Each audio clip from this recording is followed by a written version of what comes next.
जय हिंद दोस्तों, आप सभी को जेएमएस कोचिंग सेंटर की ओर से हार्दिक चंद्रवंदन और अभिनंदन। साथ ही साथ आप सभी झारखंड के भावी चौकीदार भाई बहनों को झारखंडी जोहार। आपको बताने वाला हूं, झारखंड का जो जिला कोडरमा है, इस कोडरमा जिले से चौकीदार भर्ती का जो रिक्रूटमेंट है वो आ चुका है। और आप इस रिक्रूटमेंट को अगर आप भरना चाहते हो तो इस वीडियो को आप जरूर देखें, यहाँ से बहुत ज्यादा आपको बेनिफिट होगा।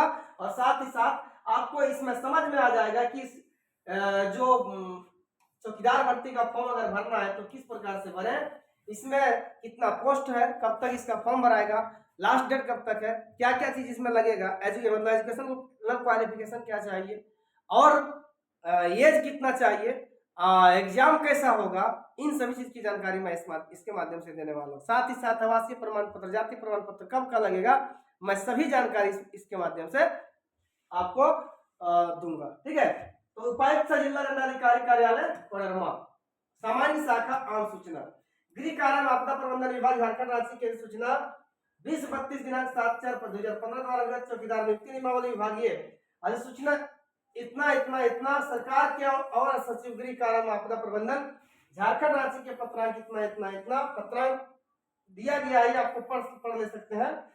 ठीक है, इंपॉर्टेंट यहाँ ये चीज है, ग्रामीण चौकीदार भर्ती का ये पोस्ट है और कुल मिलाकर आप 17/8/2024 तक इस फॉर्म को डाल सकते हो। लास्ट डेट है, ये जो फॉर्म निकल के आया है ना, यह आपका फॉर्म ऑफलाइन भराएगा और आप इसे 17/8/2024 तक भर सकते हो। 17 अगस्त 2024 तक आप इस फॉर्म को डाल सकते हो। ठीक है, यहां से आता है कुल रिक्त कितना निकला है, तो इसमें आपका कुल रिक्त पदों की संख्या 95 आपका कैसे कैसे है तो समझिए।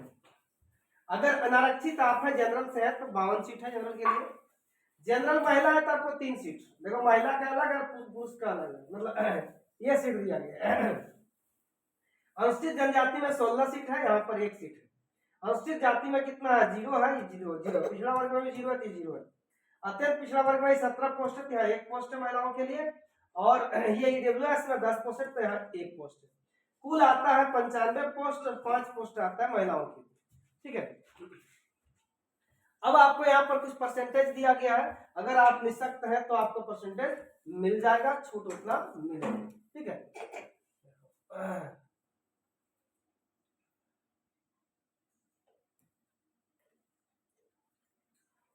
ये सब कुछ नहीं, यहाँ से देखो क्षेत्रीय आरक्षण दिया गया है, ये तो दिया है आपका क्या चीज, थोड़ा सा दिया है इसमें, मतलब छूट जिसको इसको मिलेगा ना वो दिया गया, थोड़ा सा समझो यहाँ से।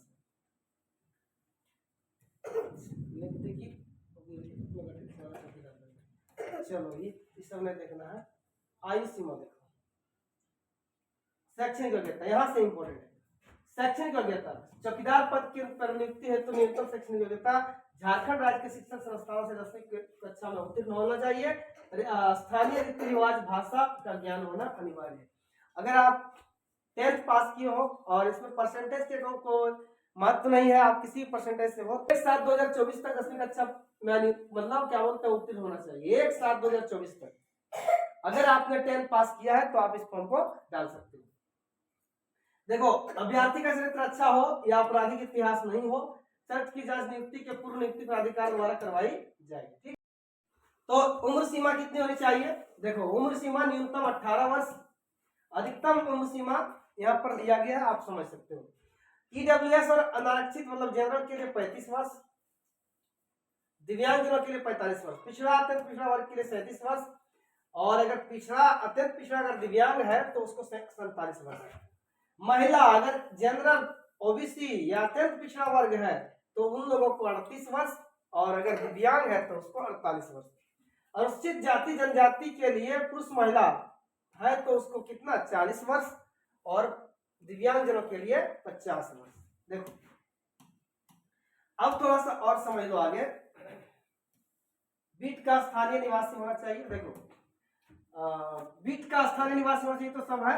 अभ्यर्थियों को साइकिल चलाने का ज्ञान होना चाहिए, क्योंकि पोस्ट ये मतलब इसको हम कहते हैं ना, चौकीदार में आपको साइकिल चलाकर जाना पड़ेगा। आजकल गाड़ी चलता है लेकिन सरकार मांगती है साइकिल। परीक्षा कैसे, सबसे पहले नियुक्ति प्रक्रिया क्या होगा? नियुक्ति प्रक्रिया में सबसे पहले आपको एग्जाम देना पड़ेगा, लिखित एग्जाम। सर्वप्रथम अभ्यर्थियों की लिखित परीक्षा 50 अंकों की ली जाएगी।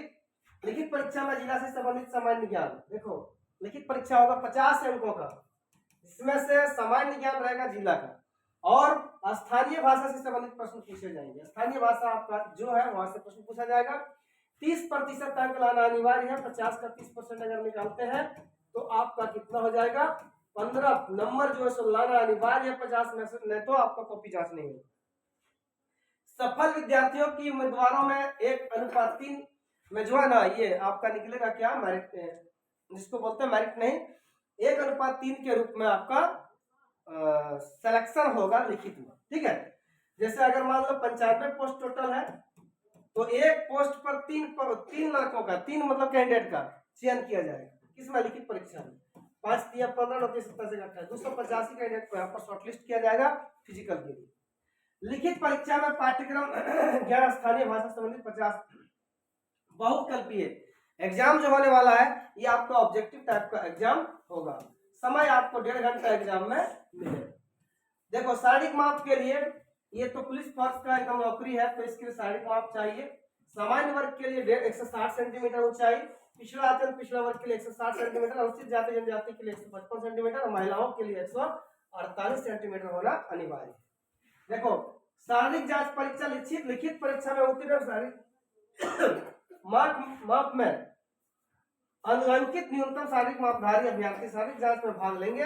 अभ्यर्थी 1 मील की दौड़ में भाग लेंगे। शारीरिक जांच में निम्न आधार पर अंक दिए जाएंगे। देखो लिखित परीक्षा में जब पास किया जाएगा उन्हीं को अबर जो है ना फिजिकल में शारीरिक जांच परीक्षा में दौड़ाया जाएगा। ठीक है, जैसे यहाँ पर दिया गया है आपका जो दौड़ होगा शारीरिक जांच होगा वो कैसे है? शारीरिक जांच जो है ना आपका 1 मील का होगा। 1 मील मतलब 1600 मीटर। पुरुष के लिए 5 मिनट या इससे पहले अगर वो 1600 मीटर की दूरी तय करता है तो यहाँ 20 अंक मिलेगा, और 5 मिनट या इससे 6 मिनट 5 से 6 मिनट तक अगर लगाता है तो उसको 10 अंक मिलेगा, और 6 से अधिक लगाएगा तो ये आउट हो जाएगा। वही महिलाओं के लिए 8 मिनट या इससे पहले अगर वो 1600 मीटर तय करती है तो कितना? 20 अंक मिलेगा। 8 से 10 मिनट तक अगर वो पूरा करती है इस दौड़ को तो 10 अंक मिलेगा। अधिक समय लेने पर 10 से अधिक मिनट जब लगेगा ना तो ये भी आउट। लिखित परीक्षा में शारीरिक जांच परीक्षा, यहां से जो सेलेक्ट होगा जो लिखित परीक्षा में नंबर लाया है और जो इधर कितने में मतलब शारीरिक जांच में जो नंबर लाया, इन दोनों का फिर जोड़ के और क्या होगा आपका निकलेगा मेरिट लिस्ट, और उन मेरिट लिस्ट में अगर आपका नाम आया तो फिर आपका हो जाएगा मेडिकल हुआ तो फिर आपका होगा क्या मतलब सिलेक्शन। मेगा सूची जो होगा लिखित परीक्षा प्राप्तांक और शारीरिक जांच में प्राप्तांक के कार्यानुभव प्राप्त अंक के योग के आधार पर मेगा सूची तैयार किया जाएगा, है ना। यानी आपका जो रिजल्ट मतलब मेगा सूची तैयार होगा ना, मेगा सूची तैयार होगा इसमें शारीरिक जांच यानी दौड़ फिजिकल वाला में और लिखित परीक्षा में, इन दोनों परीक्षाओं का जो रिजल्ट का योग होगा ना उसके आधार पर आपका मेरिट लिस्ट निकलेगा। ठीक है, नेक्स्ट परीक्षा आगे देखो। वेतनमान तो आप जान रहे हो 5200 से 20,200 को ग्रेड पे है, ग्रेड पे जो है 1800 है, ये आपका वेतन है। अब आ जाओ उपरोक्त से अर्हता रखने वाला, आपको क्या क्या चाहिए आवेदन करने के लिए, आवेदन की प्रक्रिया और इसमें क्या क्या मतलब शैक्षणिक प्रमाण पत्र क्या क्या चाहिए। उपरोक्त योग्यता से अर्हता रखने वाले उम्मीदवार को विहित प्रपत्र आवेदन विशिष्ट प्रविष्ट 2 के साथ निम्न कागजात संलग्न करना होगा। ये फॉर्म भराएगा आपका क्या ऑफलाइन भराएगा तो क्या क्या चीज चाहिए, शैक्षणिक अंक प्रमाण पत्र, जैसे आप 10 पास किए हो तो आपको 10 का मार्कशीट लगेगा। आरक्षण का दावा हेतु पदाधिकारी द्वारा निर्गत रचन जाति प्रमाण पत्र प्रमाणित होना चाहिए, मतलब आप जाति प्रमाण पत्र बना लो ताकि आपको यहाँ पर आरक्षण मिल सके। जाति प्रमाण पत्र अगर आपका 2000 मतलब हम कहते हैं 20 से 2024 के बीच में अगर आपका है तो ये बहुत ज्यादा वैल्यूबल होगा। 2020 से पहले का नहीं रखो ना तो नहीं होगा। ठीक है, गलत मतलब छाड़ देगा। सक्षम पदाधिकारी द्वारा निर्गत रचन आवासीय प्रमाण पत्र, आवासीय प्रमाण पत्र भी अगर आपको देना है तो यही डेट सेम डेट का रखो, 2020 से पहले का नहीं रखो, 2020 के बाद का अगर होता है तो आप, और 2024 के बीच में अगर आपका होता है तो आपका ये मान्य होगा। ठीक है। जन्म तिथि से संबंधित शैक्षणिक प्रमाण पत्र होना चाहिए, जैसे आधार कार्ड, वोटर कार्ड, ये सब होना चाहिए। आचरण संबंधित प्रमाण पत्र किस, देखो यहाँ पर आचरण प्रमाण पत्र मांग दिया है। आचरण जो है ना आप बना लो, कहाँ से, थाना से बनता है, बना लो और आप आसानी से इसमें क्या कर सकते हो, डाल सकते हो। कार्य अनुभव प्रमाण पत्र, अगर आपका कोई एक्सपीरियंस है तो भी डाल सकते हो।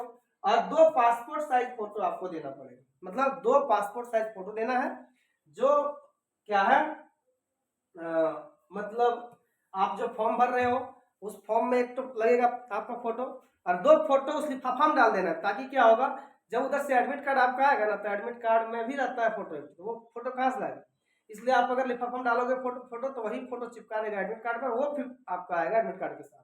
ठीक है, आगे देखो।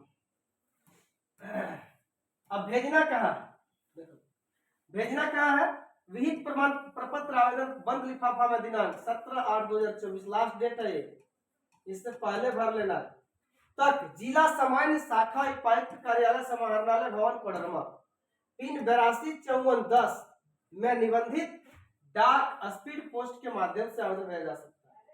17/8/2024 के बाद प्राप्त आवेदन पर विचार नहीं किया जाए। देखो 17/8/2024 के पहले आप इस फॉर्म को डाल दें, लेकिन भेजना कहाँ है, जिला सामान्य शाखा उपायुक्त कार्यालय समाहरणालय भवन कोडरमा, ये है आपका मतलब एड्रेस। पिन कोड डालना है 825410 में आप डाल के और फिर स्पीड पोस्ट कर दें। ठीक है, अब देखो लिफाफा ये किसी अन्य कार्यालय में इसको जमा नहीं करना है, ऐसे मान लो ये डीसी ऑफिस भेजना है तो एसपी ऑफिस भेज देगा तो गलत हो जाएगा, फिर आपका रिजेक्ट हो जाएगा। अभ्यर्थी लिफाफा के ऊपर विज्ञापन संख्या जरूर लिखना है, जो विज्ञापन संख्या आपको ऊपर में दिया गया है। आवेदित पद का नाम जरूर लिखना है, बीट संख्या जरूर लिखना है, अंचल एवं थाना का नाम अंकित कर देना है। ठीक है, तब जाकर आप जो है वो आप इसे भेज सकते हो। नेक्स्ट एक चीज और देख लो थोड़ा, पर यहाँ परीक्षा शुल्क लग रहा है। परीक्षा शुल्क कितना लगता है, परीक्षा शुल्क के रूप में आरक्षित पिछड़ा वर्ग के लिए 200 रुपये, अनुसूचित जाति और जनजाति के लिए 100 रुपये का भारतीय पोस्टल ऑर्डर बैंक ड्राफ्ट जो उपायुक्त कोडरमा के पदनाम से भुगते संलग्न करना अनिवार्य है। दिव्यांग महिलाओं के अभ्यर्थियों के लिए परीक्षा शुल्क है। देखो कहता है निःशुल्क है ना, ठीक। देखो कहता है जो जनरल और ओबीसी है उन लोगों को 200 रुपये का बैंक ड्राफ्ट बनाना होगा। आपका किसी भी बैंक में अगर अकाउंट है तो वहां से आप बैंक ड्राफ्ट बना सकते हो 200 रुपये का। किसके नाम पर, कोडरमा। देखो बैंक ड्राफ्ट जो बनेगा ना उपायुक्त कोडरमा के नाम पर बने, और अगर आप अनुसूचित जाति अनुसूचित जनजाति के हो ना पुरुष में, तब आप जो है 100 रुपये का बैंक ड्राफ्ट बनाओ। वहीं अगर महिलाएं और दिव्यांग, ये 2 महिलाएं और दिव्यांग है तो उनके लिए परीक्षा निःशुल्क है। यहाँ पर आपको 1 भी रुपया मतलब परीक्षा शुल्क नहीं देना पड़ेगा। परीक्षा की तिथि दैनिक स्थानीय समाचार पत्रों के माध्यम से अलग अलग प्रकाशित की जाएगी। आपका एग्जाम डेट जो है वह पेपरों में छाप दिया जाएगा और आप मोबाइल पर भी देख सकते हो। यह है बिट संख्या। फॉर्म जब भरोगे तो बिट संख्या का जरूरत लगेगा। फॉर्म भरने के लिए मैंने एक वीडियो बना दिया है, आप उस वीडियो को देखकर फॉर्म डाल सकते हो।